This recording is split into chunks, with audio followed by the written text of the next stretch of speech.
Hey everyone, and welcome to Already Cancelled. I am Peter, that is Connor, and we are going to talk about The Leftovers, Season 1, Episode 9.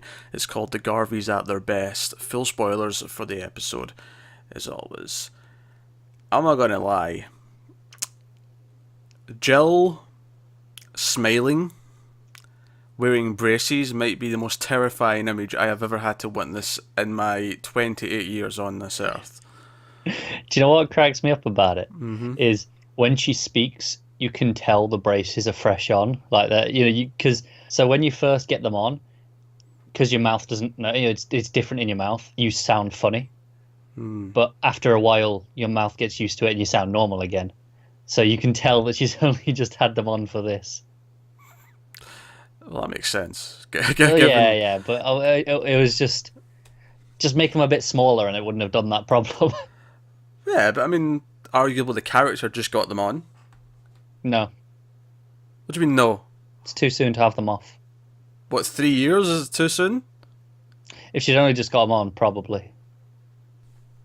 Whatever. Jesus Christ. Stop I know. nitpicking. No, obviously, it becomes apparent quite quickly. As soon as he goes home, Kevin, he starts with running and he goes home, and you get that it's a flashback. There was a great little moment for me where just after it was like, alright, okay, it's a flashback, alright, and it was during the opening titles were playing. I went, oh wait, it's the day, isn't it? We're going to see October Yeah. 14th, like what they were all doing. When they said it was October, I was like, okay. That I know said, what though, this is. I was slightly wrong. I thought that it was already the morning of October 14th, and we were going to see after the departure. We're going to see the Yeah. whole day. And then, obviously, we see it when Laurie goes to her office and you see the calendar, it's the 13th. I'm like, oh, okay. And we still could have seen after it at that point. I didn't know what the pacing was going to be like, but obviously we end at the departure. That's the final moment of the episode. Everything's building up to it. So we get to see the Garveys in their big fancy house, which immediately made me go, well, okay, he's not making enough to pay for this. What the hell's her job? And it made me go, wait a minute, I don't think We know. It made me realize how little we actually know about her. yeah, we never knew what her job was, and we found out she's a psychiatrist, and we found out that Patty was one of her patients. Yeah, that flips that whole relationship. It really does. Is that why she went to her? Because she knew deep down something bad was coming. she could feel it in her bones. And she sounded like a crazy person at the time, but then it happened. It's like, oh no, okay, she's like important. She's a messiah. Let's go. Yeah. Let's go. And I'm being facetious, but that's like it does flip things around. Yeah. Anyway, so what I like, obviously I like seeing everything be different.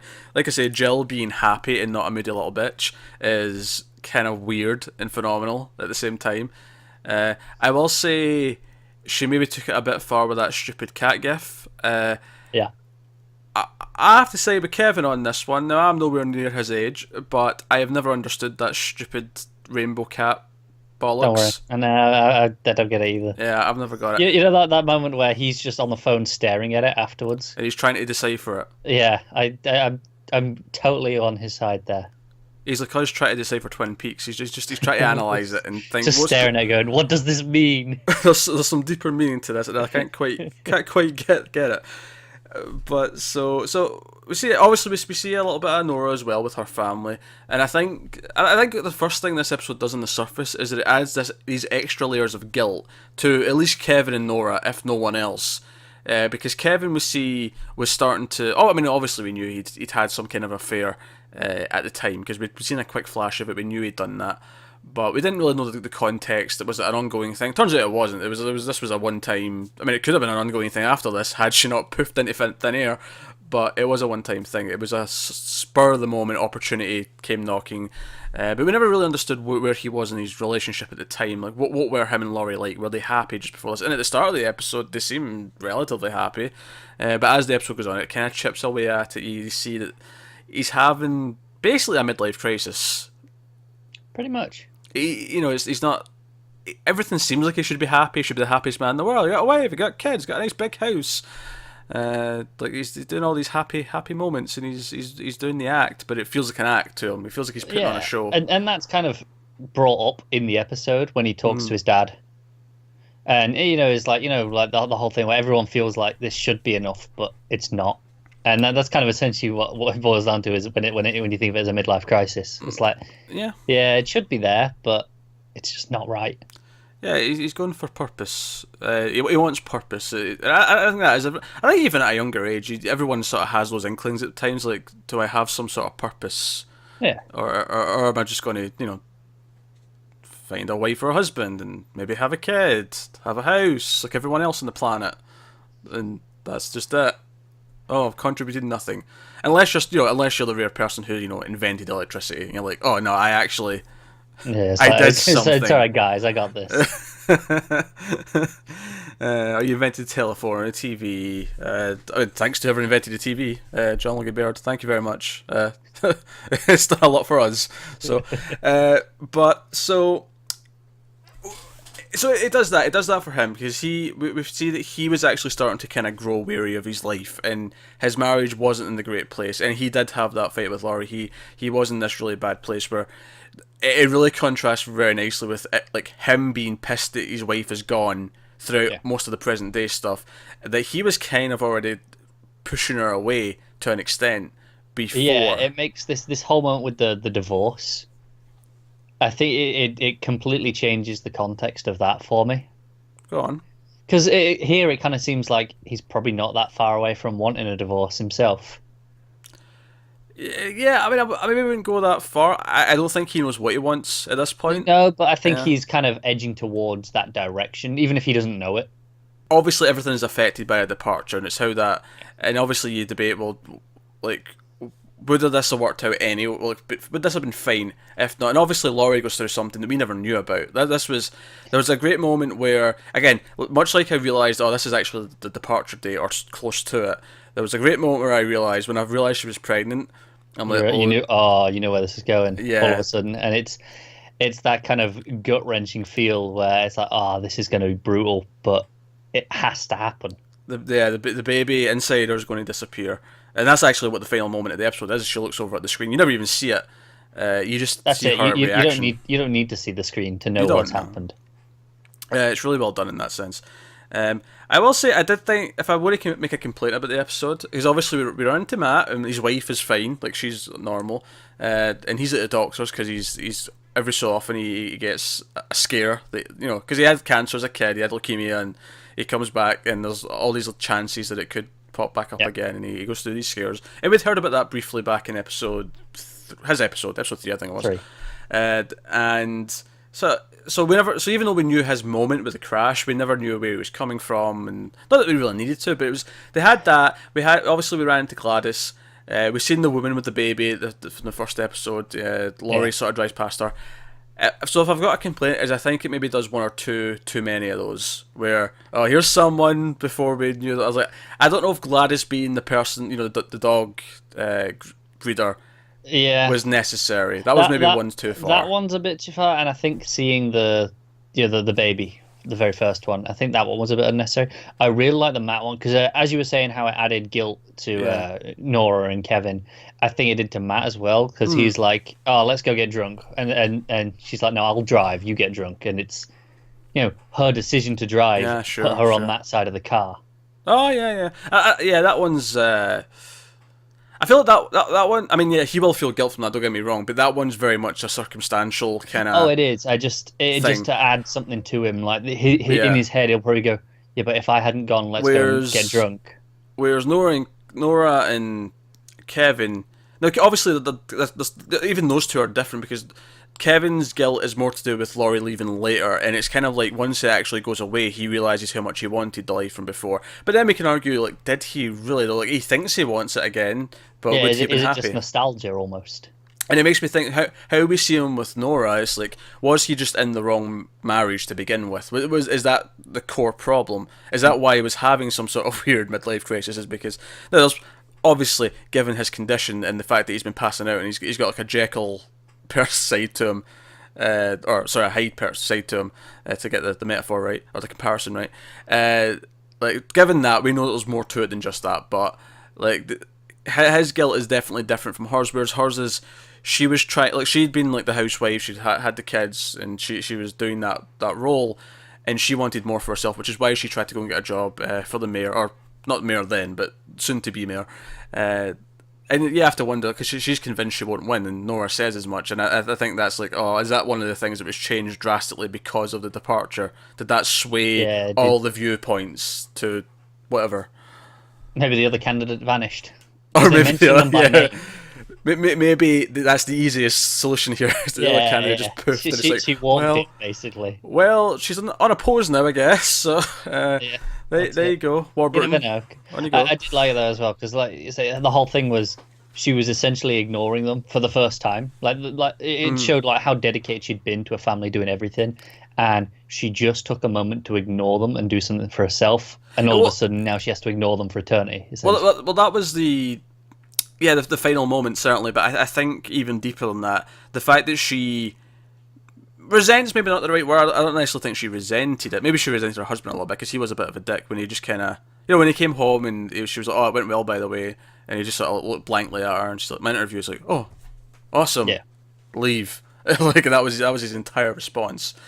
So maybe a bit of resentment with him, and obviously there's more reason to resent him from what we know from later on, what Matt finds out, but it's very much this idea that she wanted to, no, I want some of my own time. I felt like I've been almost suffocated just by my role right now, by having the two kids, having the husband, and it's all very much for them. It's actually very funny, because I've been reviewing Glow right now with Matt, and the episode I watched earlier today talked a lot about, there's a character in that who's got a kid, and how doing the wrestling is let her feel like she's doing something for herself, and it's not everything's for the kid or for the husband, it's something for her. And that's very much, it's just funny that I watched both of these in the same night, because that's very much here what Nora's trying to do. She's trying to have something that is just hers. She even says as much. So I'm not even going to pat myself in the back for some great analysis there. As much as we like to analyse this stuff, it's still not that subtle, this show, at least this season. Yeah, it's not been so far. I think, and even when it's doing something very metaphorical, it's either really obvious or really obtuse as to what it just tells you. Or like in this one, the midlife crisis. Nora just goes, "Yeah, well, just for myself." It just comes out and says it. Yeah, she just says it. It doesn't really rob it of too much though, because honestly, the actual events in this episode themselves are only like, you could almost argue they're all far too at face value.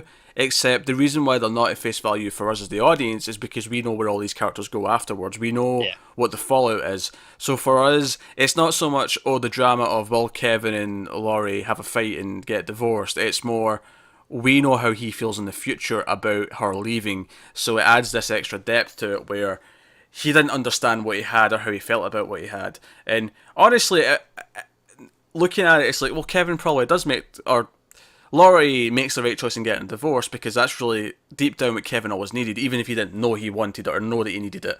Because you get the feeling that Kevin, in an effort to prove that he had always made the right choice, would have struggled it out no matter what.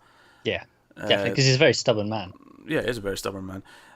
But what I think is interesting as well, so there's a deer terrorising the town, and Kevin Sr., who's obviously chief of police at the time, and he's very much... Yeah, authorization, shoot it to kill, get rid of it, yeah, get it done. And, our Kevin, Junior, our main character Kevin, he is like, no, why do we have to kill it? We'll just get some tranks and we can set it back into the woods. And, he's been very humane, and it obviously it parallels very nicely with everything that's been going on with him and the dogs, and wanting to believe that he can rehabilitate something.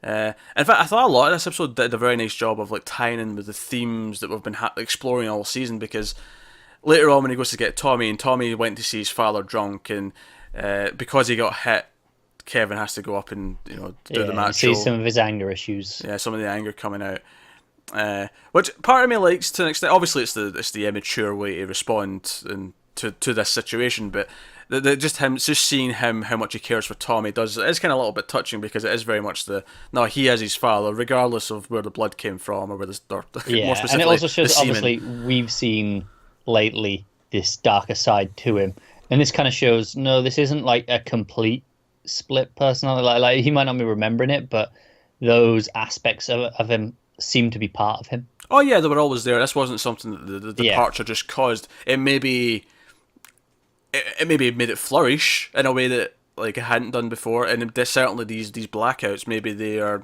part of a knock-on effect of all the stress that came from being the new chief and everything else. But it was part of his personality before all this, which I think is important to know.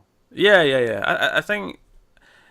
I think he obviously he gets the lion's share of the screen time here, and Laurie as well to an extent. But those two definitely get the because Nora's definitely a subplot here. The kids are definitely a subplot. You see that Jill and Tom are pretty close, pretty friendly. Yeah, like he's been away at college clearly, and so everyone's missed him. So it feels a bit like everyone's been very happy with him, like spending a lot of time trying to spend time with him. And it's like, well, yeah, he's probably been away for a couple of months. So it parallels nicely with the fact that he's gone away at the moment in the present. Yeah, but going back to the theme I was talking about, I was getting to the point of Kevin when they're driving away from the biological father, and they're talking about forgetting and and this has been a big theme all season about remembering what you don't want to remember and forgetting stuff to make life easier. And Kevin flat out says, now sometimes you need to forget things. You have to pretend. That was the exact phrasing. You have to pretend something to get on with it. And later on, Laurie says to Tommy, no, you can't pretend, and take it from a professional opinion, it never works. Yeah. So it's just those ideological views coming, and even before the departure happens, that's really what the whole debate between the GR and everyone else is later on. Yeah, and it's things like that. You go, okay, I get why Laurie is part of them. That ideology was already there for her to a point. Yeah, I mean, I don't think necessarily just believing that necessarily leads to want to be in a cult. It means she lines up already, and maybe that was something that she told Patty. Like, oh, you can't just forget, and maybe. Just these things are cyclical, and I don't know. That said, we know it took over 2 years for her to join the GR. It wasn't like instant, obviously, so it wouldn't surprise me if we get more flashback episodes. Maybe one next season, season 3. I can see it. Whether it's right after the departure, whether it's a year after the departure, and check. We might not, but I'm just thinking that it seems like there is stuff to explore there with how did Laurie get to that point? Would see the descent rather than just the start and the end. Another one would be when did Kevin start blacking out and doing things that he wasn't remembering? That could be another sort of focus. See how happy Jill used to be. She was such a happy little kid. I think that's it. Jill, one of the biggest things for me this episode is Jill. She doesn't have a lot of screen time. She doesn't have to do a lot. No. But just seeing, obviously, the where we left the last episode was, where she went to the GR. Oh yeah, she's at her lowest point where she's going to this place. Yeah. And I think this is showing her so happy and normal here is it just shows you just how much the departure has affected her. Because I think it was really easy to just assume, she was just a teenager. It was played up, sure, but it felt like it could have been relatively similar personality. Whereas here, no, it's completely different. I wonder how much of this though is the actual departure for Jill, and how much is it the rest of her family? Yeah. Is it her mother going to the GR? Is it Tommy disappearing and seemingly into nothing? Like, I mean, he's not actually disappeared. The departure, obviously, but to their perspective, he's gone. He's not calling. He's not writing. He's gone. And her dad being such an emotional place where he's always fighting with her. He's always swearing. There was that little thing where he swears at the future mayor, and she's like, "You better not talk to me like that when I'm mayor." He's like, "Oh, never." And of course, every time he's spoken to her in the show, he's sworn at her. So I think the most effective thing about this episode was it added these extra layers of guilt for a lot of the main characters because of what they were going through just before the other people left. And it's not even that dissimilar to when you see like a flashback of a character who did something bad just before someone died. It's kind of the same thing. It's just survivor's guilt. That's all this is. Just too extreme. Like, they feel bad for being in a fight with someone, even though it was a natural feeling. People go in fights all the time. They're in and out. But Nora's is even worse because Nora's like, I wanted to try and have less of my children, and now they're gone. Like her one sort of core responsibility as a parent, which obviously she's feeling fatigued by, is that she's supposed to be there for her kids, and then for a second she didn't want that, and now and now they're gone. Yeah, which I think also in hindsight, even not that it wasn't powerful before, but showing whatever Wayne did to her to fix that. Like, Yeah, that's and insane. like I said, we saw all season up to that point. We saw how damaged she was, but seeing the moment itself and just where her mind was, and that she was one in that moment to herself, does make it so much worse. Actually, I've got another small criticism. Actually, Go on. I think the moment that the departure started at was the wrong choice, because the first time it starts is we're with Laurie and we hear a scream, and the doctor like turns around and goes, "Oh, what was that?" or something to that effect. Yeah. I think that was a mistake. That was kind of the least interesting thing to do there. I feel like Nora's might have been the better one to have the moment, like the first moment with. Because I actually thought they were going to. There's a moment where it was when she's they're making a lot of noise in the background, and she goes up to the fridge and she opens the fridge door, and you can still hear them. And I thought it'd have been really effective to hear them go quiet. Yeah, that's basically what we got in the very first episode with the baby. It just stopped crying. True, true. Which is what I'd have done is I'd have gone with Jill and Tom and just have the light go out. Yeah, which they kind of did, but it wasn't that effective because Yeah. it already I feel started. like if you'd started with that, then because whereas in the first episode, like you say, it was an audio cue. Here you could do it with a visual cue, but without showing anything too much. Still. Yeah, for some reason I feel like Nora, partly because she loses the most, like everyone just goes. Yeah. And I feel like because at least with the others, like Jill and Kevin, again using the audio as the kind of the cue here, is there's so many people in that room that'll still be noise. There'd be shock and stuff. Maybe even that'd be more effective as everyone just went quiet. Like what the hell just happened? Like, Yeah. But something about just the noise of the kids like being so loud and the dad being there as well, and then just her like not noticing the sounds went away. Yeah.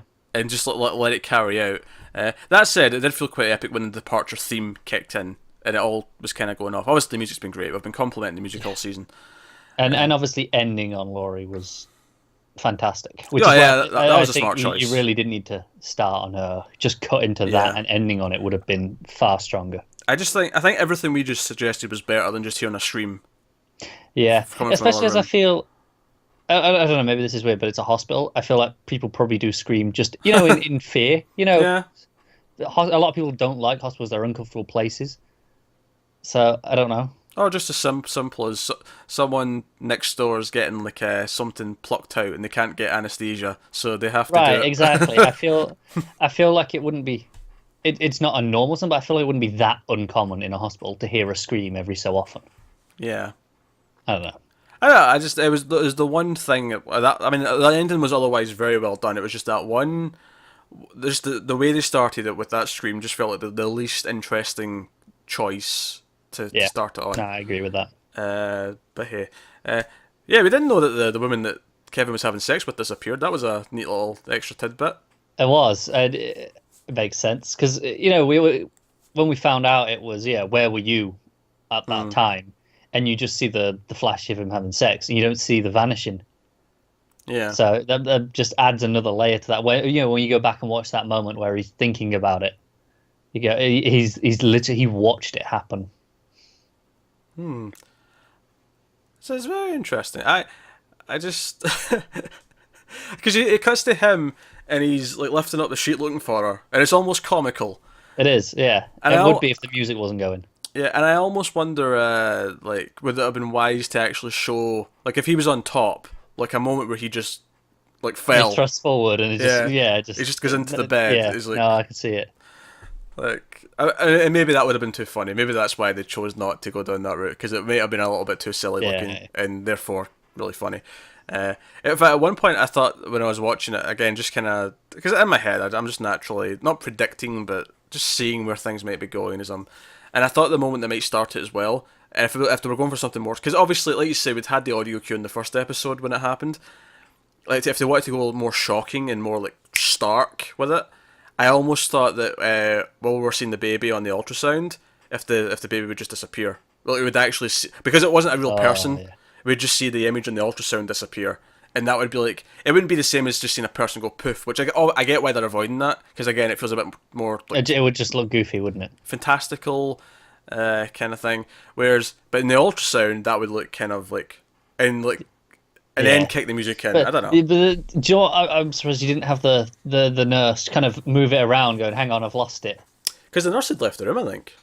Yeah, Well, yeah, but that's what I mean. Yeah. But I'm surprised it didn't have that moment of, the confusion of, thinking, oh, it's just slipped, and trying to find it, and then the realization of what's happened. Yeah, as much as we're saying that the moment ends with Laurie is perfect, maybe you wouldn't like it would have worked better if you'd had it disappear, then you have the nurse go, "Hey, wait a minute, where'd it go?" And you have that play without the music, and then as they're realizing something really weird's just happened, as it's sort of sinking in, that's when you start the piano, and then And that's when you go from cut there for the around, rest of the scene. yeah, Yeah. you cut around to everyone else, and you end it on maybe you end it on Nora at that point because that's maybe the most poignant one after Laurie. Yeah. If you're not ending it with her, but yeah, either way, like, because most of it is No, done it's really still well. very good. Yeah, Yeah. I just.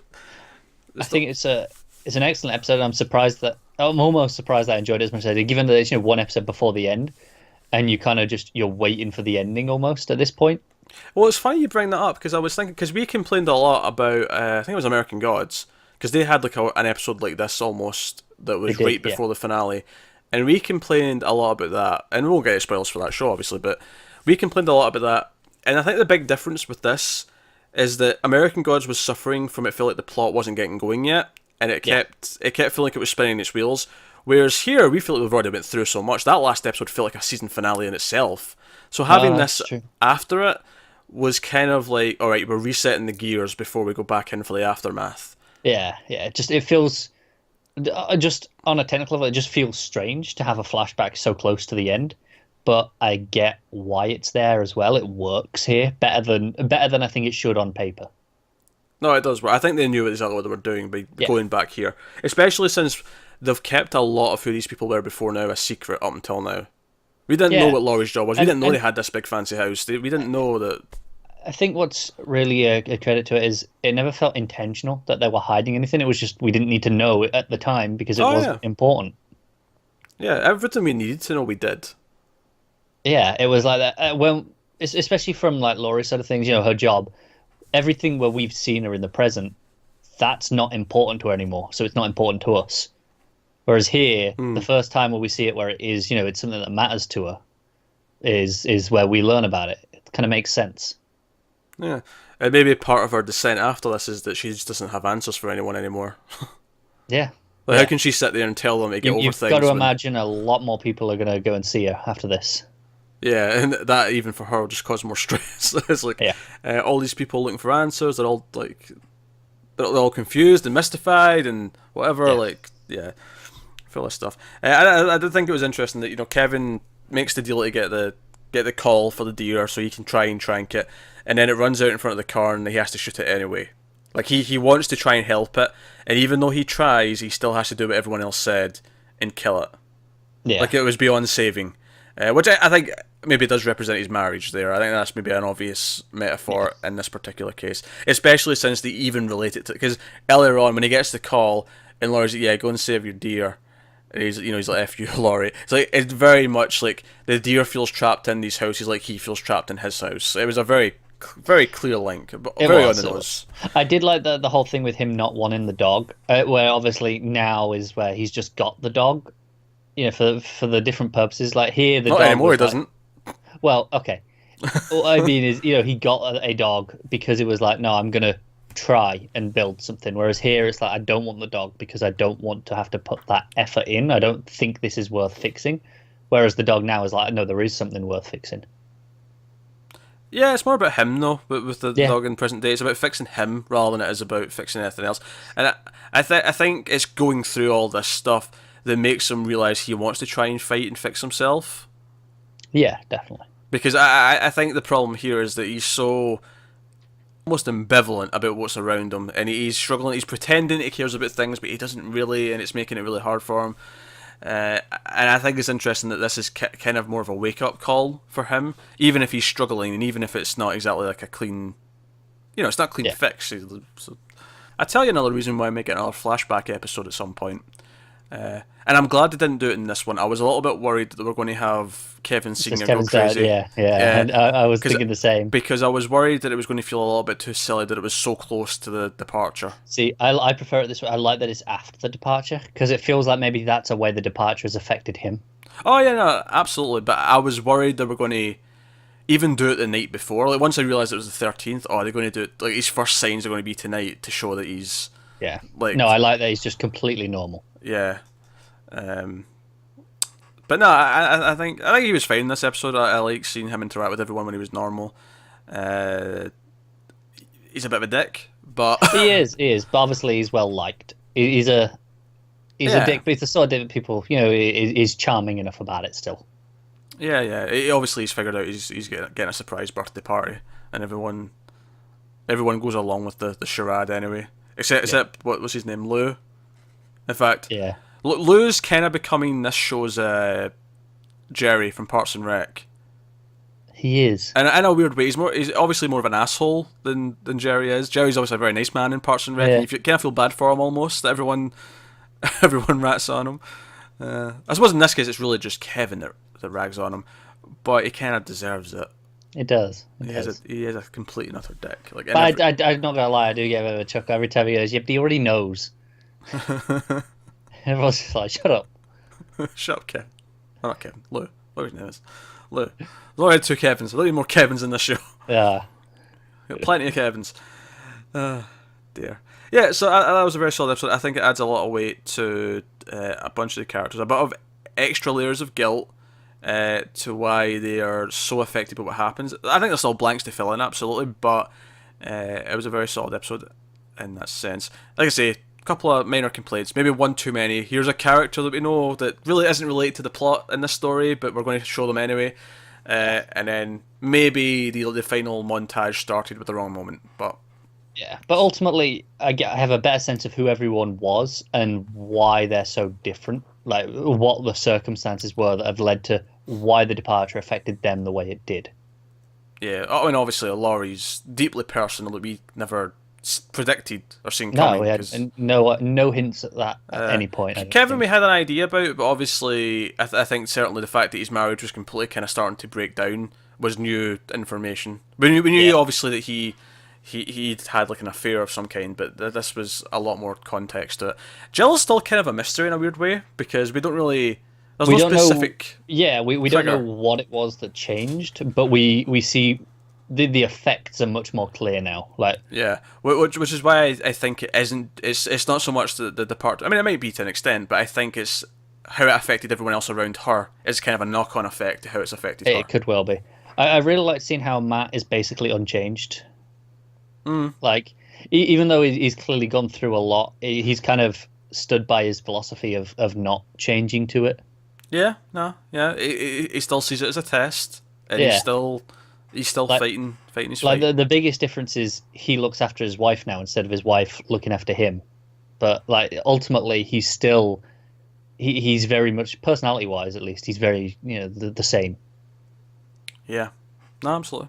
Do you want to talk about the metaphor of the girl spilling the orange juice? No, I was just going to say, I think the moment when he shot the deer and then he pulls it, I think it was like a balloon. It said it's a girl.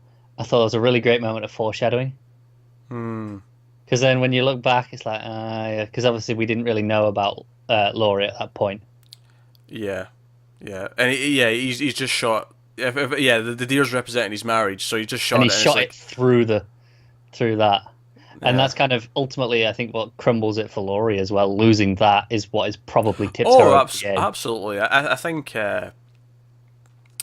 I think the fact that she made the choice to get an abortion, or not get an abortion, she hasn't made that choice yet, but I think the fact that she'd made the choice not to tell him and then go, because at the start of the episode, she gets the call and she says, "Oh no, I'm going to go, I need to speak to my husband first before I come and see you." That's what she says to the doctor. And she doesn't. She then has that fight, they have that really bad moment in the morning, and she decides to go without him and sort of takes him out of the equation. And I think that feeling, and then losing the child, and probably feeling that she's on her own. Yeah, it's the whole thing. It kind of comes back. The dog is kind of like the child here, where she wants it, and he's like, go on, because you want it. But then ultimately, he doesn't actually want that. And I think it's kind of maybe the same with the kid here, where because obviously he has no idea. For the record, know that he doesn't know. The dog at this point of the story, not the dog that he has later in the present day part of the story. Just to be clear. Yeah. But I think it's so kind of it going through that. Is actually a really nice moment once you look back at it. It's interesting because as much as I was very much on Kevin's side, because I understood what he was going through when he felt like his wife had just left without reason, and obviously this adds a lot of context as to why, okay, maybe she had some more legitimate reasons to leave. I still do sympathise a lot with him, because you really feel like it adds this layer of regret to everything on top of the. Do you know what else as well? I don't think he knows. I don't think she ever told him. Mm, So why she left is probably still a bit of a mystery to him, like the exact reasons. yeah. Did she And ever find out that he'd had sex with someone? Do we know that? I'm not sure. That would be curious if he ever finds out. If he doesn't know, and I agree, he probably doesn't. It doesn't seem like he does. I don't think she'd have told him, and I think just the way that we learn about it here for the first time feels like if he knew, we'd know already, I think. Yeah. So, no, there you go. That is episode 9 of Leftovers. Let us know what you thought of this one in the comments below. Like, subscribe, all that stuff. Get us on Twitter at mail_fuzz for channel updates.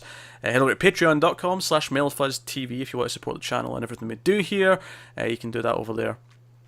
But otherwise, that is us, guys. So thank you very much once again for watching. Sorry we missed a slot last week. We should be back on schedule to 2 a week now. I say that, and then Sunday will come, and something will come up, and we'll somehow not be able to do one. But Every time you promise that, something goes wrong. I know. Oh, I should keep my mouth shut. But Yeah. hey, that's the plan. So thanks for watching, guys. Keep watching TV, and we'll see you next time.